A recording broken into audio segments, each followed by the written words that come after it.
उजाले उनकी यादों की।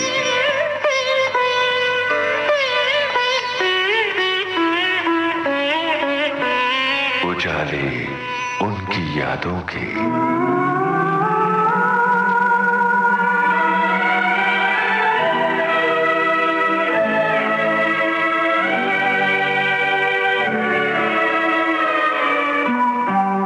आज विविध भारती के स्टूडियोज में जो सितारा चमक रहा है उसे हम और आप कहते हैं लीना, लीना।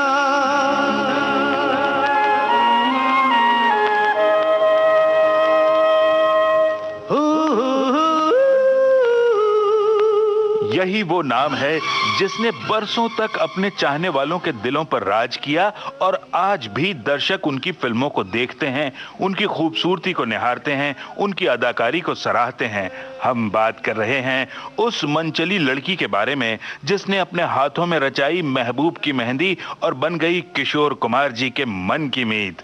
जी हाँ, लीना चंदावरकर। ओ तुम ही तो लाई हो जीवन में मेरे प्यार प्यार प्यार। आइए सुनते हैं लीना जी के साथ हमारे सहयोगी कमल शर्मा की लंबी बातचीत का पहला भाग। इतना तो याद है मुझे, ओ इतना तो याद है मुझे, इतना तो याद है मुझे कि उनसे मुलाकात हुई।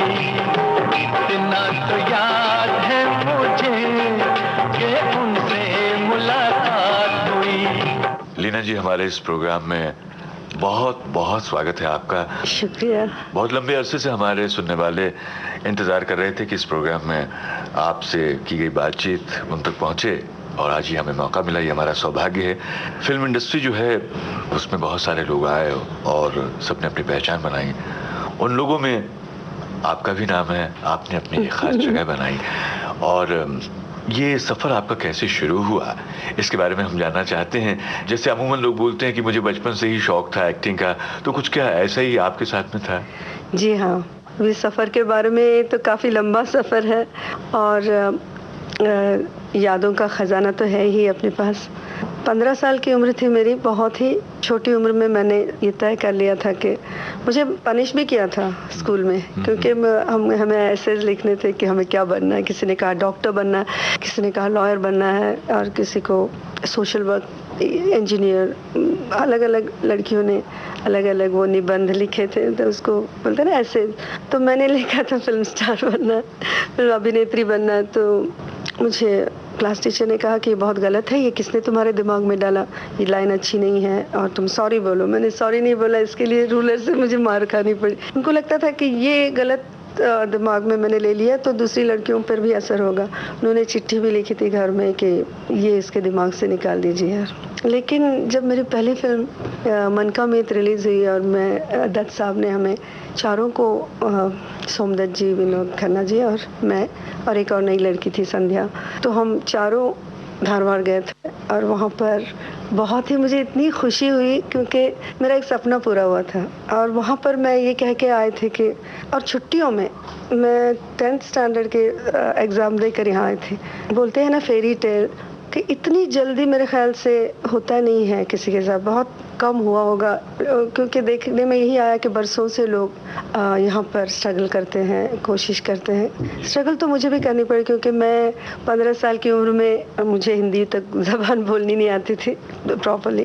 तो दत्त साहब ने मुझे अभी तक याद है, सुनील दत्त जी, मैंने दत्त साहब कहते कि सारे ही अजंता आर्ट्स में उनको दत्त साहब कहते थे। और नरगिस जी तो खैर उन्होंने मुझे बहुत बहुत उन्होंने हेल्प की मुझे बहुत। सुना कि उन्होंने आपका तलफ़्फ़ुज़ ठीक करा। हाँ, बिल्कुल बिल्कुल।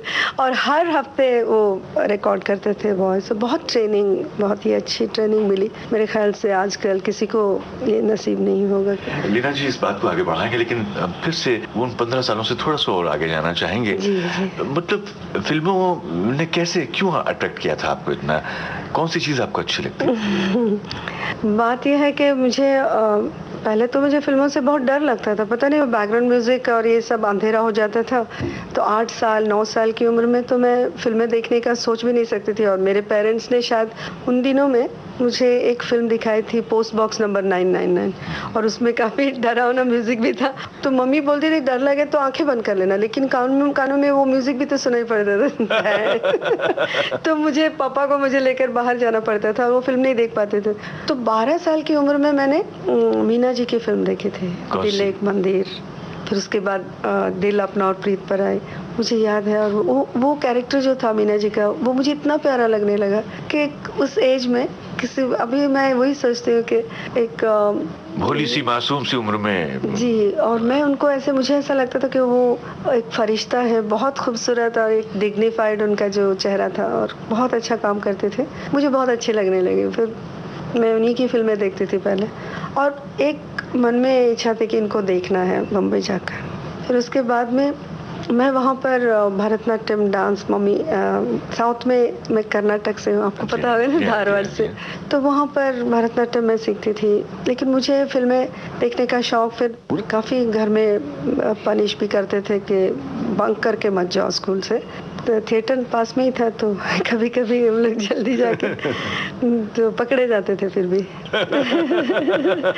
बहुत शौक हो गया। फिर ये यूनाइटेड प्रोड्यूसर्स टैलेंट कॉन्टेस्ट में मैंने जब कहा तो मुझे बहुत पनिशमेंट, पापा तो इतने नाराज हो गए सुन के कि ये तुम्हारे दिमाग में डाला किसने।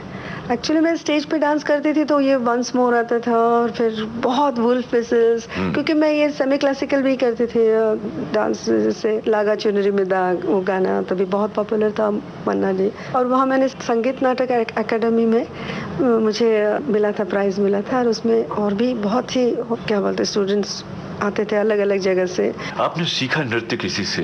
जी गुरु हाँ, कौन थे आपके? वहाँ पर उपाध्याय करके थे, और ये बहुत ही अच्छा सिखाते थे।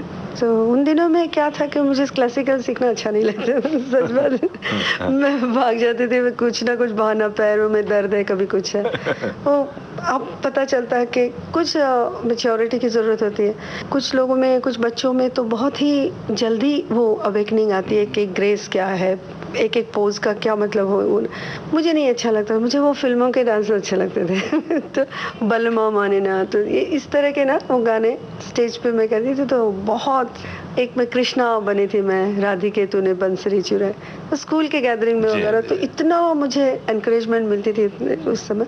तो कई लोगों ने मुझसे कहा कि क्यों नहीं फिल्मों में क्यों नहीं करते, तुम्हारे एक्सप्रेशंस अच्छे हैं और तुम इतने फोटोजेनिक हो, ये हो। फिर आहिस्ता आहिस्ता मुझे लगा कि आना चाहिए, देखना चाहिए। तो लीना जी, इस कहानी को आगे बढ़ाएंगे, लेकिन उसके पहले हम यहाँ चाहेंगे कि आप अपनी पसंद का कोई गाना सुनवाइए, खास से उन गानों की चर्चा आपने की है जो आपकी बचपन में बहुत गूंजा करते थे।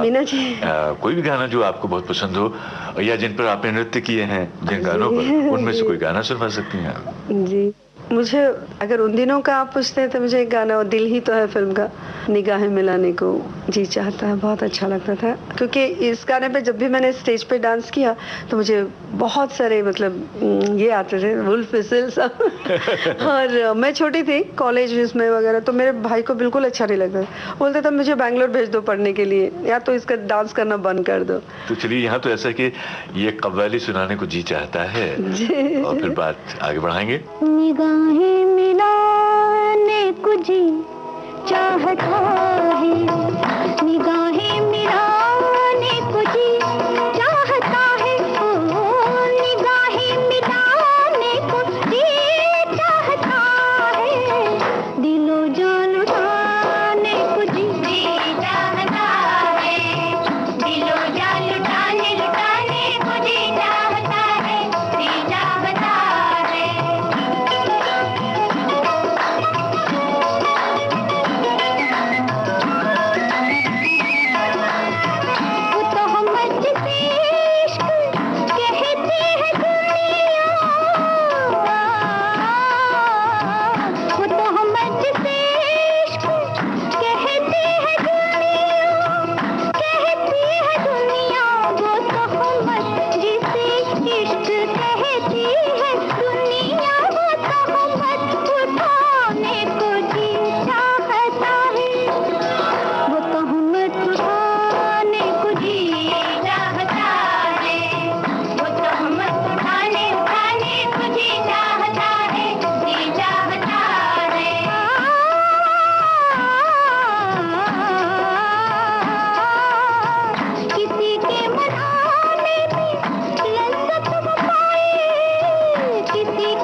मीना जी, आपने अभी कुछ देर पहले कहा कि स्क्रीन पे जब आपने मीना कुमारी जी को देखा और इस तरह से मुतमईन हुई आप, और जो एक उनसे प्रभावित उनकी एक्टिंग से, और वो बचपन की यादों से वो बहुत जुड़ा हुआ है चेहरा, रचा बसा है, तो आपने फिर कहा कि मेरा ख्वाब भी था कि मैं जब मुंबई आऊँ तो उनसे मुलाकात करूँ।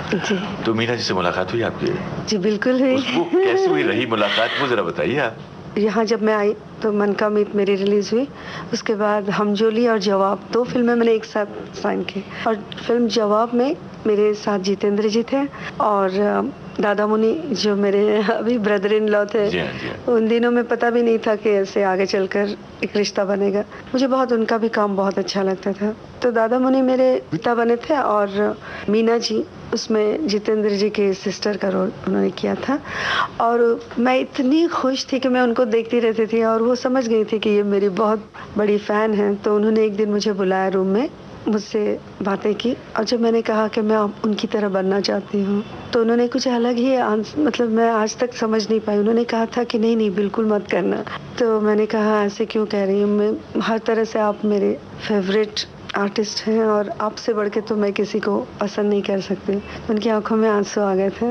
वो बहुत अच्छी औरत थी। मतलब आखिरी दिन जब उनकी डेथ हुई मैं उनके घर गई थी, मुझे याद। इसमें कोई शक नहीं कि उन्होंने जो एक्टिंग की वो भी अपने आप में एक लैंडमार्क।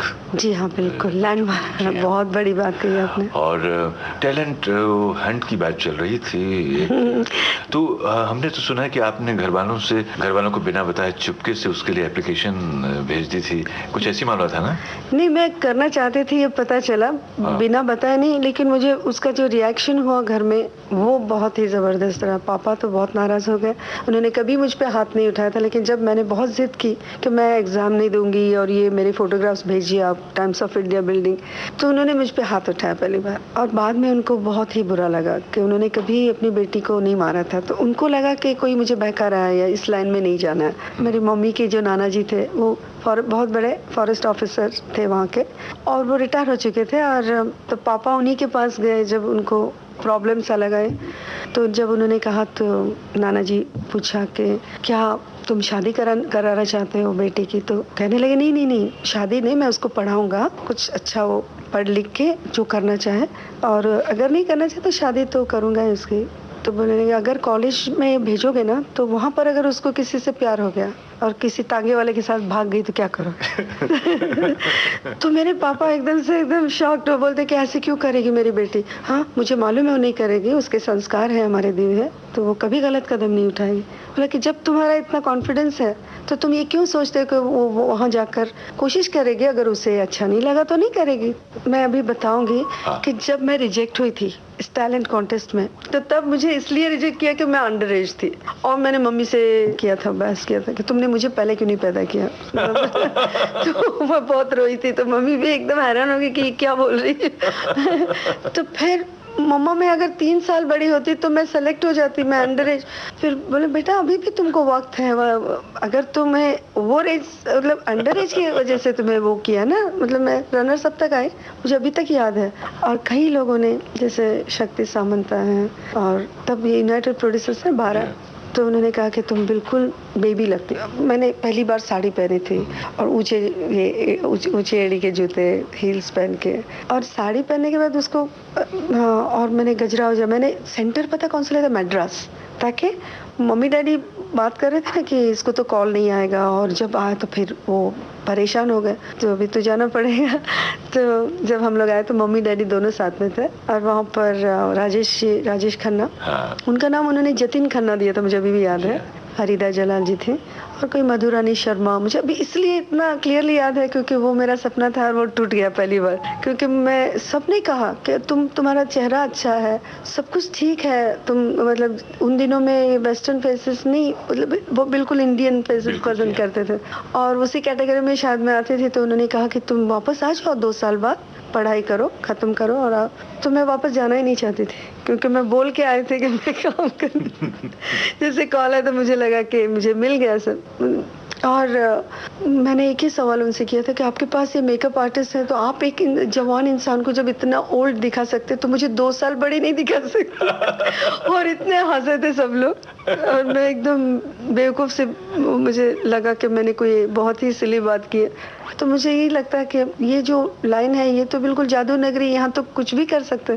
तो शक्ति सामंत जी ने कहा, अभी बेबी लगती हो, अगर तुमको साइड रोल करना है, बहन का रोल या ऐसा, तो ठीक है। आपको लीड करना है, हीरोइन का रोल करना है, तो आपको 2-3 साल वेट करना होगा। तो मुझे बहुत बुरा लगा। तो उसके बाद मैंने वो किए, मॉडलिंग की। उन पे आएंगे हम।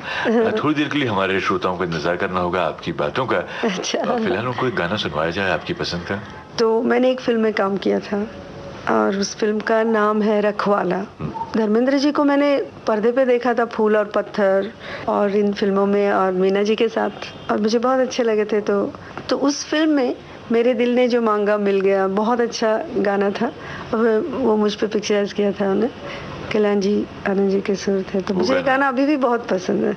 वही सुनवाते हैं। मेरे दिल ने जो मांगा मिल गया, मेरे दिल ने जो मांगा मिल गया, मैंने जो कुछ भी चाहा मिल गया, हो गई प्यार की हर तमन्ना तमन्ना जवां, हो गई प्यार की हर तमन्ना तमन्ना जवां, मेरे दिल ने जो मांगा मिल गया, मैंने जो कुछ भी चाहा मिल गया, हो गई प्यार की हर तमन्ना तमन्ना जवां।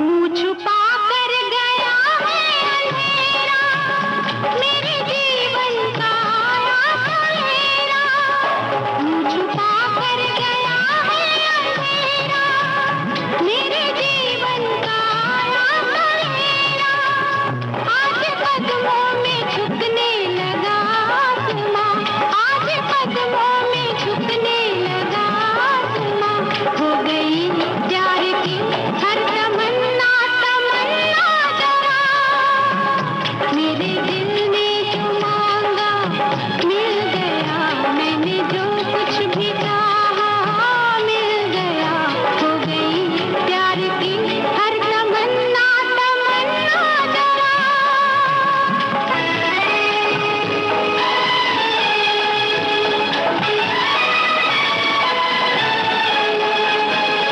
धीरे धीरे मेरे सपने एक नया रंग आँखों में लाए, मीठे मीठे कोई नगमे दिल की वीरान वादी में गाए, देखते देखते कैसा बदला समा, देखते देखते कैसा बदला समा, हो गई प्यार की हर तमन्ना तमन्ना जवां, मेरे दिल ने जो मांगा मिल गया, मैंने जो कुछ भी चाहा मिल गया, हो गई प्यार की हर तमन्ना तमन्ना जवां। हमारे श्रोताओं ने भी जो मांगा मिल गया। उनको बड़े दिनों तक आपका इंतजार रहा और आज आप इस प्रोग्राम में आई भी, तशरीफ लाई और आपसे बातचीत हो रही है, बड़ा अच्छा लग रहा है। तो लीना जी, मुंबई में आपने सुना कि कुछ विज्ञापन फिल्मों में भी काम किया, मॉडलिंग की, आपने कुछ मॉडलिंग भी की है? जी हाँ, जब मैं यहाँ आई थी तो बांद्रा ईस्ट में मेरे मामा जी रहते थे, मैं उनके साथ रहती थी। उनकी पहचान के बहुत ही फेमस फोटोग्राफर मिस्टर आर प्रभु, मुझे उन्होंने काफ़ी, मामा के दोस्त थे, तो उन्होंने मेरे कुछ फोटोग्राफ्स खींचे और उनको बहुत अच्छा लगा कि मैं बहुत फोटोजेनिक हूँ। और लेकिन ओबेरॉय जिन्होंने ये जो है ज़िंदगी, हाँ बिल्कुल, तो उनकी तभी शादी नहीं हुई थी। मिस प्रधान, आज जो मिसेस ओबेरॉय हैं, उनको मैं तब से जानती हूँ जब उनकी शादी नहीं हुई थी। तो उन्होंने मुझे लेकर एक वो फिल्म बनाई थी, इसे एड फिल्म, जी। और वो मेरे बहुत काम आई क्योंकि आगे चलकर हाँ जी। कैसे मुझे फिल्मों में काम मिला। अच्छा लीना जी, पहली फिल्म जो होती है किसी भी आर्टिस्ट के लिए बड़ी इम्पोर्टेंट होती है जी। और उसमें जैसे कि आपने शुरू में जिक्र भी किया था कि नए लोग थे, सुनील दत्त साहब ने अपने भाई को लॉन्च करने के लिए वो फिल्म बनाई थी और उसमें आप बतौर हीरोइन आई थी और विनोद खन्ना साहब जो थे उसमें उन्होंने भी अपने करियर की शुरुआत की थी, विलन बने थे शायद जी, उसमें, जी, हाँ। तो पहली बार जब कैमरे के सामने आई, एक सपना सच होने जा रहा है ना, जी। एक नई दुनिया में हम जा रहे हैं, जी। कैसा था मन उस समय? ये बहुत ही अच्छा था बयान करना मुश्किल है। कुछ याद है पहला डायलॉग कौन सा बोला था आपने? मेरी एक स्क्रीन टेस्ट हुई थी, हाँ। तो रूपतारा स्टूडियो में दत्त साहब का कोई सेट लगा हुआ था, तो वहाँ पर एक नया लड़का और मैं, तो नरगिस जी ने शॉपिंग की थी मेरे लिए, ड्रेसेस वगैरह मुझे अभी भी याद है। फिर मैंने मेकअप के बाद मेरा चेहरा देखा, मैं और भी खुश हो गई क्योंकि वो मेकअप आर्टिस्ट तो अपना जानते हैं कौन सा चेहरा किस तरह।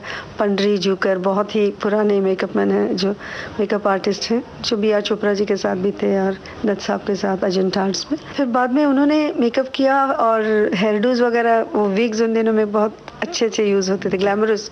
और मैं तो मैं बम्बई की लड़की थी नहीं, तो अपने आप को देखकर मैं हैरान हो गई आईने में देख के कि ये क्या हो गया परिवर्तन। लेकिन कुछ बनना था, वापस नहीं जाना था, तो मुझे बहुत डर लग रहा था कैमरे के सामने, लेकिन मैंने कहा नहीं, अगर डरना है तो तुम वापस जाओ धारवाड़, और अगर धारवाड़ नहीं जाना है तो बोल्डली फेस करो, क्योंकि अभी सिर्फ कैमरा है और तुम हो। मैं अपने आप से बात कर रही थी और मैंने वो सीन था जहाँ पर मुझे अभी भी याद है कि लड़का देर से आता है और लड़की वेट कर रही है गार्डन में, फिर वो कैसे रूठती है और इस तरह से कोई वक्त है आने का, और मैंने इतना अच्छी तरह से मतलब तो काफ़ी मतलब वो लड़का भी नर्वस हो रहा था, तो मुझे थोड़ा और भी कॉन्फिडेंस मिला कि वो पसीना पहुँच रहा। तो मैंने कहा इसका मतलब कि मैं उससे बेटर कर रही हूँ इस तरह का। वो और दत्त साहब भी बहुत ही वो कैमरे पे थे, और उन दिनों में डायरेक्ट तो करते ही थे वो, मुझे जीने दो और यादें उन्होंने अजंता आर्ट्स बैनर में की थी। तो फिर वो बहुत इनकरेज कर रहे थे कि नहीं खुशी मत बोलो, खुशी बोलो। मुझे अभी तक याद है उन्होंने किस तरह से मुझे ज़बान मेरी साफ की, और हिंदी बिल्कुल व्याकरण से पूरा, यहाँ तक कि उर्दू में भी, उर्दू लिखने पढ़ने से उन्होंने हमको सिखाया। क्या बात है, क्या जी हाँ। वो M.G. हशमत जी पहले वहाँ पर हमें गीतकार बहुत बड़े, मेरा जीवन कोरा कागज, तो उन्होंने बाद में, उनके भी बड़े सपने थे, सब लोग हम लोग स्ट्रगलर्स थे और बहुत मज़ा आता था। वो सिखाते थे हमें, उर्दू सिखाते थे। तो खुशी की बात हुई है, ऐसा कि हमारे श्रोता बड़े खुश हो जाएंगे, उनको गाना सुनवा दिया जाए आपकी इस फिल्म का, और वही क्यों ना वो मुजरा सुनवा दिया जाए जो फर्स्ट। वो तो आज भी मुझे बहुत पसंद है क्योंकि आशा जी मेरी बहुत ही फेवरेट सिंगर थी, और आशा जी को भी मैंने जब पहली बार एयरपोर्ट पे देखा तो मैं दौड़ के गई और मैंने एकदम से उनके गाल पे किस किया था, और उनको आज तक याद है वो। और वो कहती है कि ये गाना जब गा रही थी वो, तेरे जैसे तो आते रहते हैं, तो मैं मतलब बिना आंखें झपके में उनको लगातार देखे जा रहे थे कि कैसे मेरा सपने, मतलब सारे ही सपने पूरे हो गए। मैं उनके गीत सुनती थी धारवाड़ में, वो भी बाय हार्ट थे। O.P. नायर जी के गाने बहुत ही कमाल के गाने, आज भी सुनते हैं तो बहुत मजा आता है, झूमने लगते हैं। बिल्कुल। लेकिन यहाँ पर हम वो मुजरा सुनवाते हैं। बिल्कुल।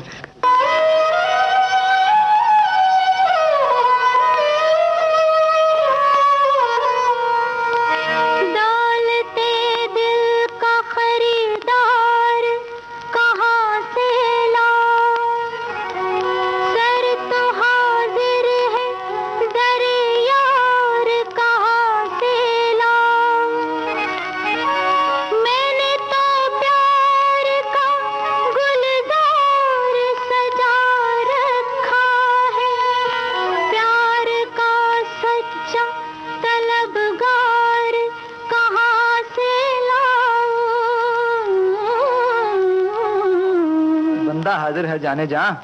जा जा, तेरे जैसे तो आते रहते हैं, तेरे जैसे तो आते रहते हैं, आते रहते हैं, जाते रहते हैं, आते रहते हैं, जाते रहते हैं, तेरे जैसे तो आते रहते हैं, तेरे जैसे तो आते रहते हैं।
अरे हम जो हैं जा तेरे जैसे तो आते रहते हैं तेरे जैसे।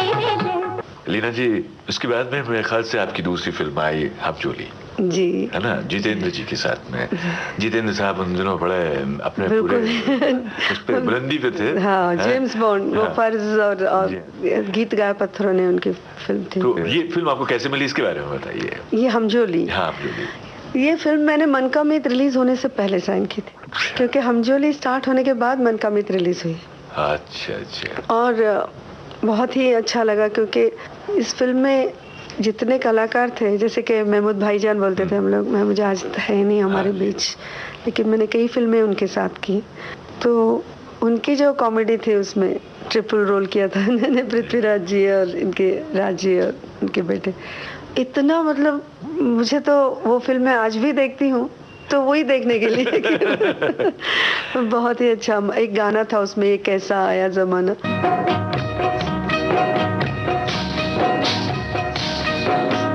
ये कैसा आया जमाना, ये कैसा आया जमाना, ये कैसा आया जमाना, ये कैसा।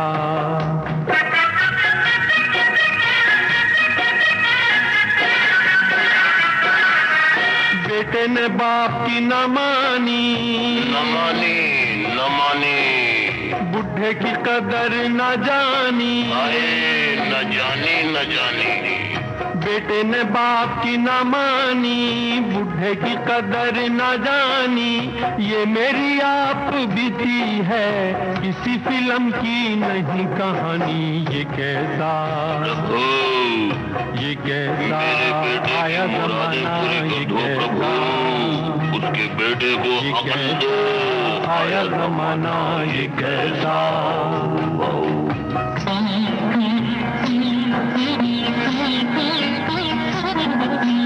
कैसी है उल्टी खोपड़ी देखो, जैसे ही मिली नौकरी देखो।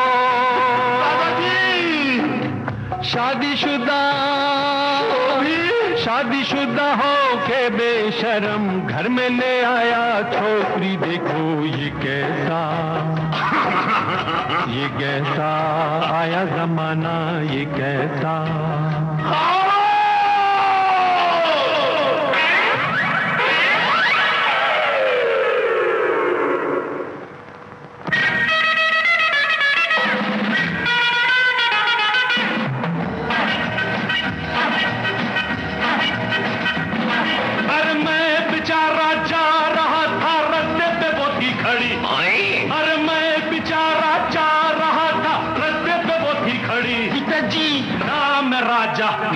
रानी वो मेरे पीछे पड़ी। You tell me what to do. I don't know. You tell me what to do. मैं क्या बोलूं? You tell me what to do. I don't know. You tell me what to do. What to do. What to do.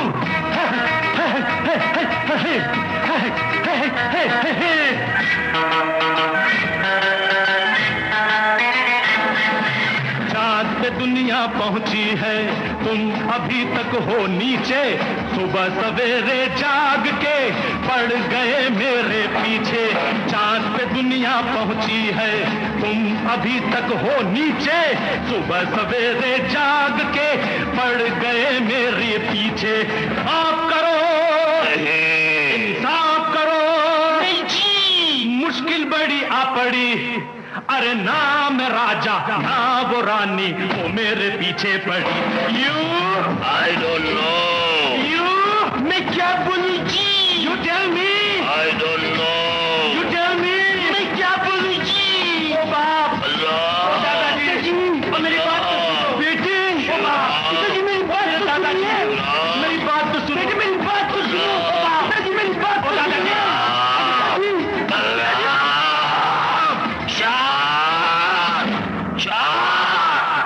बदतमीज़ा, इस तरह भांडों की तरह नाच कर और गवैयों की तरह गाकर ये फैसला नहीं हो सकता। ये फैसला कल अदालत में होगा। तो सुमित को मैं दिखाती हूँ, कहती हूँ कि देखो क्या कॉमेडी होती थी उन दिनों में, एक फटपटी वाली। और वो अरुणा ईरानी जी भी बहुत अच्छी एक्ट्रेस, बहुत ही कमाल का, मतलब डांसर थी वो बहुत अच्छी। मैं नहीं थी, तो इसलिए मुझे बहुत कुछ सीखने को मिलता था, ऑब्जर्व करती थी। लेकिन क्योंकि मैं मॉडर्न लड़की नहीं थी, जैसे होता है ना कि बॉम्बे में लड़कियां, मतलब मैं थोड़ा कंजर्वेटिव फैमिली से, यहाँ तक कि वहाँ पर थोड़े से बाल ऐसे काट दिए तो बहुत बुरा समझते थे कि ये लड़की तो बिल्कुल गई खाउस।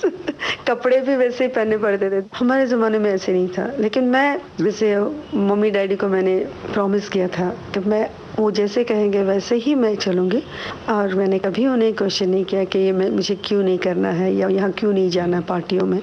जैसे उन्होंने कहा, क्योंकि मेरी एक इच्छा पूरी हो गई थी कि मुझे काम ही करना था फिल्मों में। मैं बहुत खुश थी। हमजोली का जिक्र आया है तो बातचीत को आगे बढ़ाएंगे, लेकिन हमजोली का गीत सुना दिया जाए। जी, मुझे भी दोनों गाने बहुत पसंद है।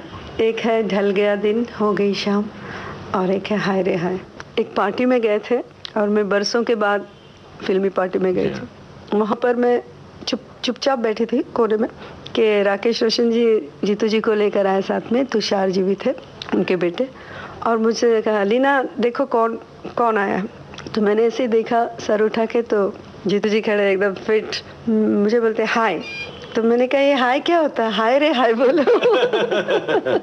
सब हंसने लगे, बोलते हाँ ये बात तो है। तो बोलते हाँ अभी नेक्स्ट टाइम जब मिलेंगे तो हाय रे हाय बोलेंगे। क्योंकि वो गाना बहुत सुपरहिट गाना था। फिलहाल उसका एक अंश तो सुनवा सकते हैं उस गाने का? बिल्कुल।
प्रेम की निशानियां।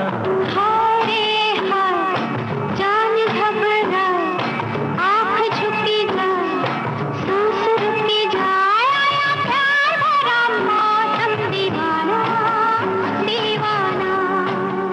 इसके बाद आपने फिर कौन सी फिल्म की? हमजोली के बाद? हमजोली के बाद सास भी कभी बहू थी, मैं सुंदर हूँ, रखवाला, और ये सब साउथ में मद्रास में बने थे। ज़्यादातर ये रीमेक्स थे।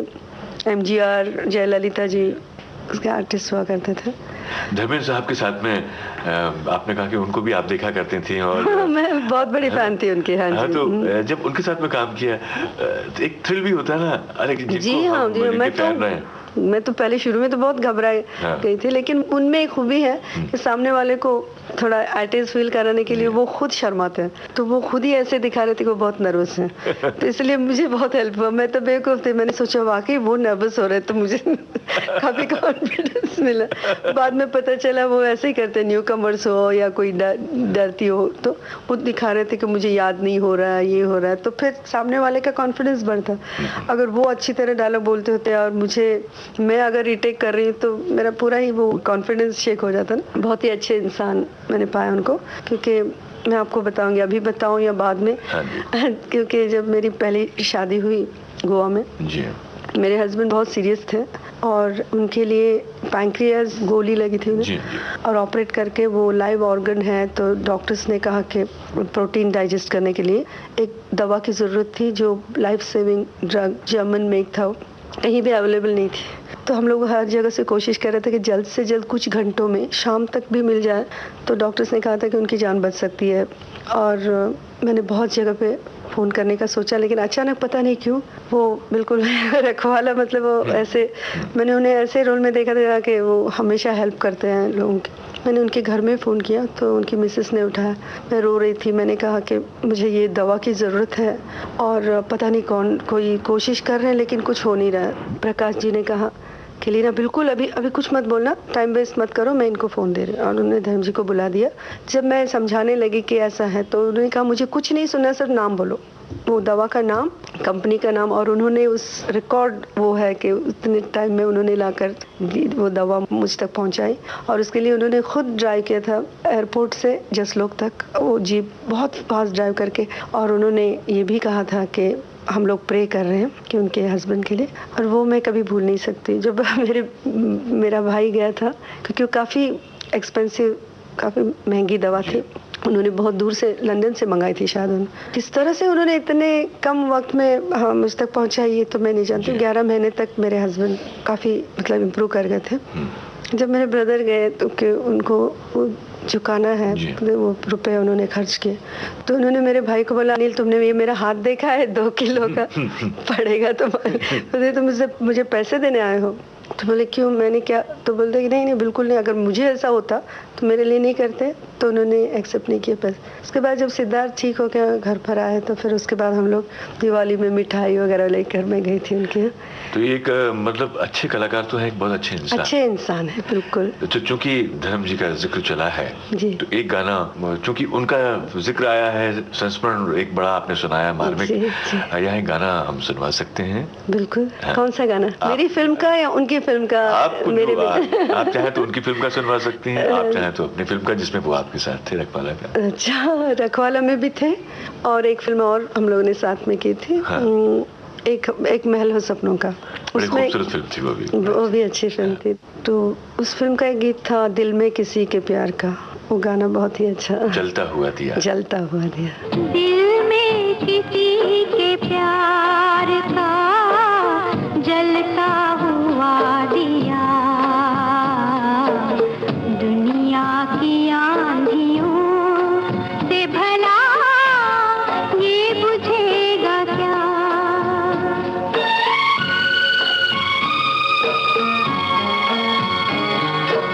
दिल में किसी के प्यार का जल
महमूद भाई का भी जिक्र चला था, महमूद भाईजान, जिन्हें इंडस्ट्री भाईजान के नाम से पुकारती थी।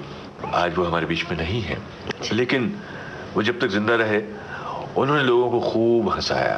और कहते हैं कि ये तो वो दौलत है जिसको जितना लुटाया जाए उतनी बढ़ती है, और एक कलाकार तो अपने आंसू भी छिपा करके दुनिया को हंसाता है। उनके साथ मैं कैसा अनुभव रहा, क्योंकि उन्होंने भी बहुत सारे लोगों को मौका दिया। तो महमूद साहब से जुड़ा कोई दिलचस्प वाकया कोई हो तो बताइए। भाईजान के साथ तो मैंने कई फिल्में की, जैसे हम जो ली, जवाब, मैं सुंदर हूँ। मैं सुंदर हूँ में तो उनका बहुत ही प्यारा रोल था और बहुत ही अच्छा काम किया था। वो मुझे अपनी छोटी बहन मानते थे और हमेशा मजाक करना, एनकरेज बहुत करते थे। दिल के बहुत अच्छे। वो एक चीज़ उन्होंने खिलाई थी, खिचड़ा बना के लाते हो, और हमेशा कहते थे कि तुम्हारे जो होंठ है ना मीना आपा की तरह है। और मुझे इतनी खुशी मिलती थी कि उनको शायद पता था कि वो मेरी बहुत फेवरेट है। तो मैं कहती थी आप मुझे बेवकूफ़ तो नहीं बना रहे? तो बोलते नहीं, बिल्कुल नहीं, बिल्कुल मीना आपा की तरह, ऐसे गुर्दे जैसे हैं। तो मुझे अभी तक याद है कि किस तरह से वो तारीफ करते थे और हमेशा एक भाई की तरह उन्होंने प्यार किया। उन दिनों में मेरे ख्याल से प्रीतम एक और फिल्म थी शम्मी जी के साथ, तो उसमें भी उन्होंने हजाम का, आपने देखी है फिल्म? शूटिंग के दौरान कोई मजेदार वाकया, कोई जो लोगों को नहीं मालूम है, हमारे साथियों को नहीं मालूम, सुनने वालों को? शूटिंग के दौरान तो हम लोग बहुत कुछ करते थे। अगर जल्दी पैकअप करना है तो वो मुझे बोलते थे बोलो ना तुम्हारी तबीयत खराब बोलते आप बोलो ना। बहुत ही मतलब। और एक बार मैं बिल्डिंग में एक कुत्ता था तो मैं उसको दूध पिला करती थी या शूटिंग से आके खाना देती थी, तो बहुत प्यार करते थे मैं। तो पता चला कि उसे म्यूनसिपैलिटी वाले उन दिनों में ले जाते थे, मार देते थे। तो जैसे मुझे पता चला तो मैं बहुत रोने लगी और मैंने जाके उनसे कहा, कैद फिल्म की शूटिंग थी नटराज। तो बोलते तुम जाओ छुड़ा के ले आओ, बेशक मैं हूँ ना इधर, मैं संभाल लूँगा। फिर मैं महालक्ष्मी जाके उसको पट्टा वट्टा दे के मैं लेके आई, बड़ी खुश एकदम उसको लेके आए वापस। कैद में तो शायद वो गाना भी है ना, करा ले साफ करा ले। हाँ जी उन्होंने ये मैल, हाँ वो जयश्री टी और महमूद भाईजान। वैसे उसमें एक गाना बड़ा खूबसूरत है जो मुझे लगता है कि वो बड़ा ही, एक तो बहुत ही ऑप्टिमिस्टिक सॉन्ग है। ये तो जिंदगी है, ये मेरे बेटे का भी फेवरेट सॉन्ग है। वो बाबा ने उनके बहुत अच्छा गाया, कभी खुशी है कभी गम, मुझे बहुत अच्छा लगता है गाना। ये गाना सुना जाए जरूर। तो जिंदगी है, कभी खुशी है कभी गम, तो जिंदगी है, कभी खुशी है कभी गम। मेरी जान रोना नहीं, दामन भिगोना नहीं, होगी सहर ओ मेरे सनम।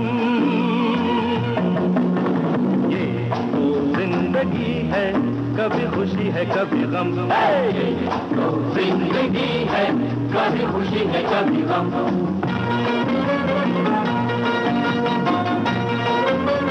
बिछुआ बिछुआ बिछुआ यल्ला यल्ला, बिछुआ बिछुआ बिछुआ यल्ला यल्ला, बिछुआ बिछुआ बिछुआ ले लिया ले लिया ले लिया आईनी आईनी आईनी आईनी आईनी।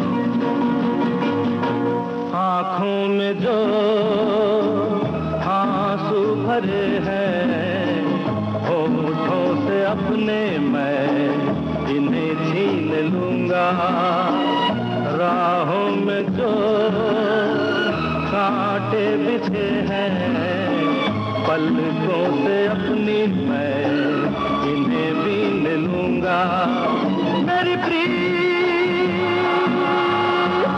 ये जान ले, इतना सच मान ले,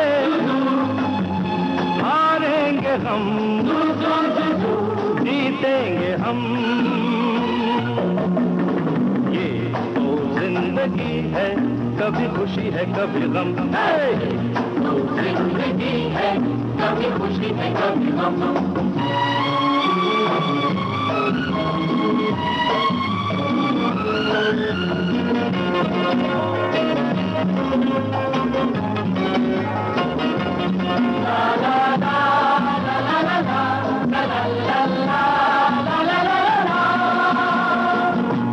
मोती अभी लुटाए हैं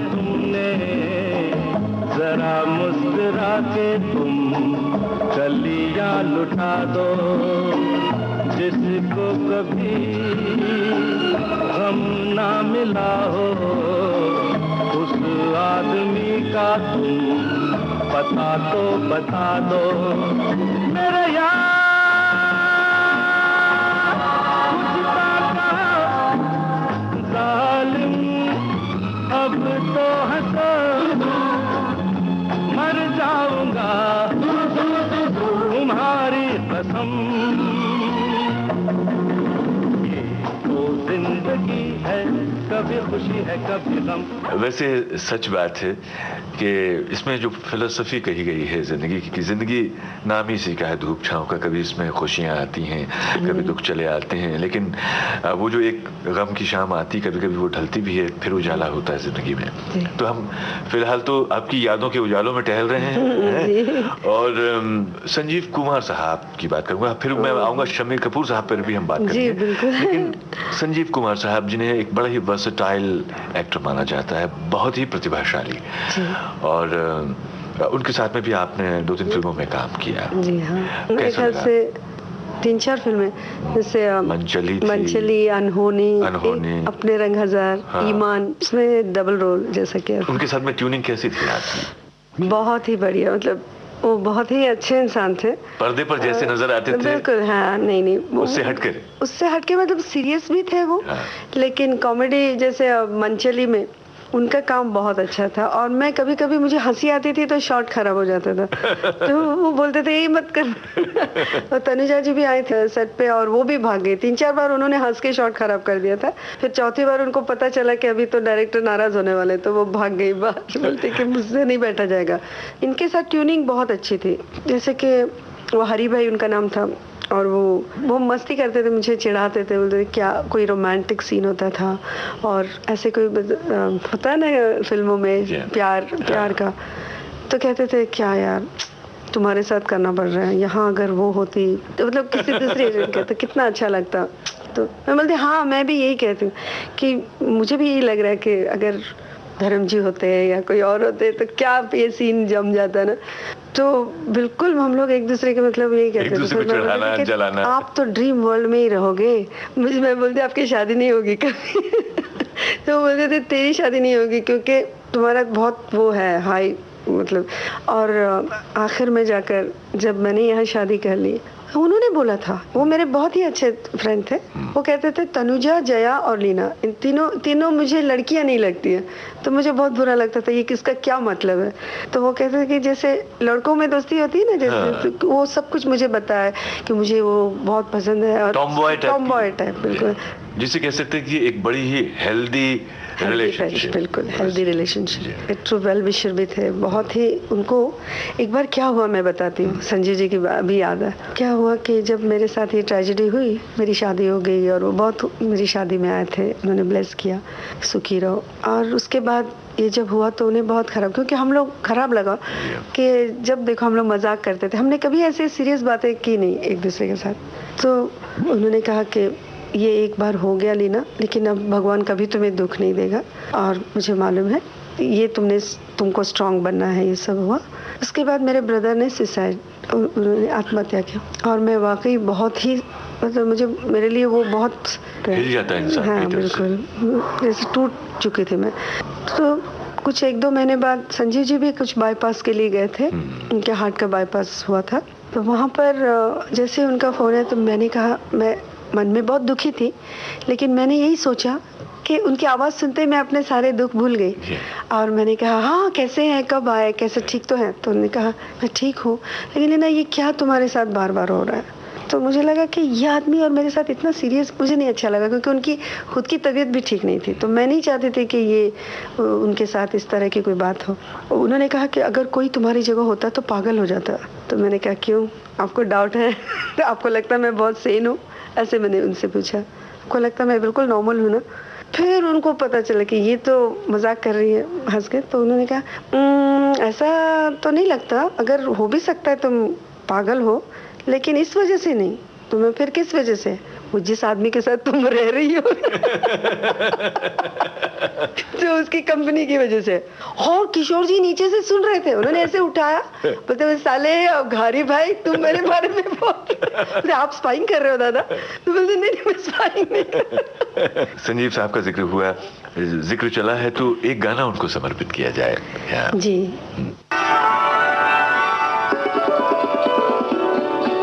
क्या हुआ? हाय गम का फसाना बन गया अच्छा। अच्छा जी। एक बहाना बन गया अच्छा। अच्छा। सरकार ने आके मेरा हाल तो पूछा। गम का फसाना बन गया अच्छा। अच्छा जी। एक बहाना बन गया अच्छा। सरकार ने आके मेरा हाल तो पूछा। गम का फसाना बन गया अच्छा।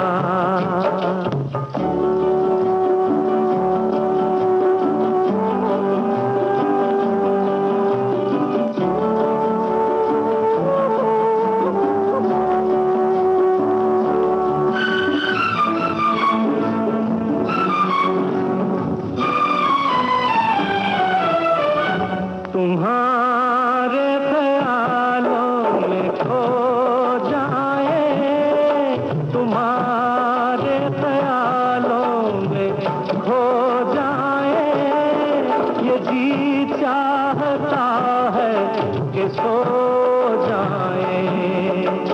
देखो बातों बातों में चांदनी रातों में ख्वाब सुहाना बन गया अच्छा। अच्छा जी। एक बहाना बन गया अच्छा। सरकार ने आके मेरा हाल तो पूछा। गम का फसाना बन गया अच्छा।